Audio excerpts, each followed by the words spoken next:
salue Marie, comblée de grâce, le Seigneur est avec vous. Vous êtes bénie entre toutes les femmes, et Jésus, votre enfant, est béni. C'est le mois du rosaire. Vous l'avez désiré.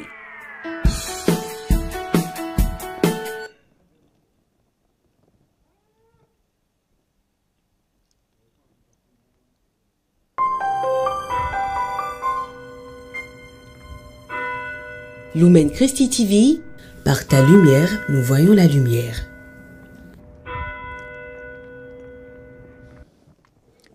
C'est le mois du rosaire. Et la Vierge Marie nous accompagne dans notre marche de sanctification en nous offrant des roses. Disposons nos cœurs à l'accueil de cette grâce, la rose du jour. Marie, modèle de chasteté.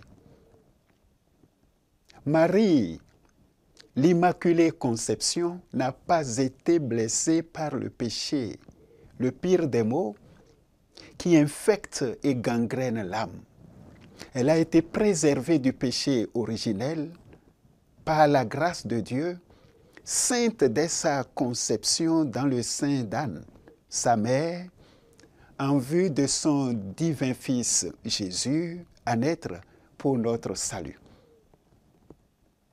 La Mère de Dieu conçue sans péché a conçu Jésus de l'Esprit Saint sans relation sexuelle.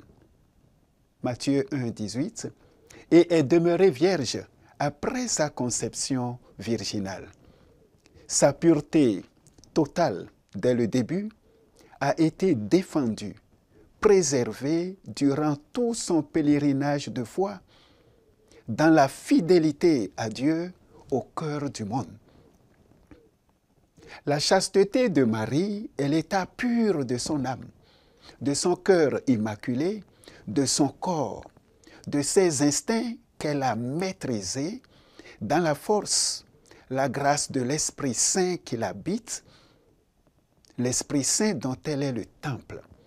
Elle est toute à Dieu, sans souillure, sans tache, miroir propre, sans ombre, sans obscurité, qui reflète dans une clarté totale le dessein et la gloire de Dieu, pur en ses désirs, en sa volonté, en ses intentions, en sa pensée, en ses paroles et en ses actes. La chasteté de Marie, l'appartenance inconditionnelle, totale de sa personne au Seigneur, son adhésion parfaite à sa sainte volonté, sa transparence limpide, ont nourri et fécondé sa relation à l'homme et au monde, et en a fait une relation d'accomplissement et de sanctification. Tout ce que l'on vit intensément a une puissance de communication.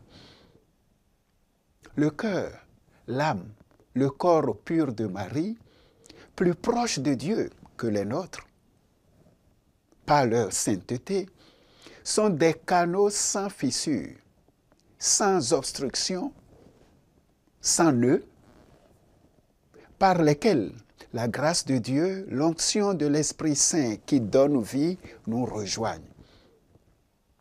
La chasteté de Marie, fruit de l'union et de la fidélité au Dieu chaste, lui donne une puissance d'intercession qu'elle tient de son Fils Jésus, unique médiateur entre Dieu et les hommes. Elle est comme un pont, une passerelle, un lien d'union, une échelle de rapprochement entre Dieu et les hommes. Sa chasteté fait d'elle la pleine de grâce qui communique la grâce. On pourrait dire l'ambassadrice de Dieu auprès des hommes et des hommes auprès de Dieu. La Vierge très chaste nous apprend que l'amour véritable est au-delà du monde de la précarité, du monde des convoitises, des plaisirs fuyants, des désirs malsains. L'amour véritable est au-delà de l'amour de la chair et du sexe. La personne humaine est au-delà de sa dimension physique corporelle. Elle n'est pas que corporéité, instinct, mais aussi raison, intelligence, cœur, conscience, âme, partenaire de Dieu appelé au salut. L'amour de Dieu est l'amour parfait, plénier, qui purifie, transfigure, sanctifie l'amour de l'homme et lui donne son sens véritable. Notre cœur, notre corps, notre âme doivent être constamment purifiés des compromissions et des souillures qui les entachent et infectent la vie dans la grâce. L'amour charnel est légitime dans la vie du couple, mais il n'est pas une fin en soi.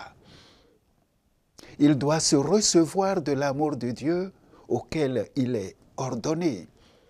Le corps est pour le Seigneur et le Seigneur est pour le corps. Il nous faut glorifier Dieu dans notre propre corps. Le jour viendra où dans ma propre chair, je verrai Dieu, mon Rédempteur. Dit Job, dans ma propre chair, je verrai Dieu, mon Rédempteur. La rose que Marie nous donne, Vierge très pure au cœur immaculé, apprenez-nous à garder notre corps et notre âme pure, chaste, afin de vivre sous l'onction de l'Esprit Saint, en enfant de Dieu, appelé à la sainteté.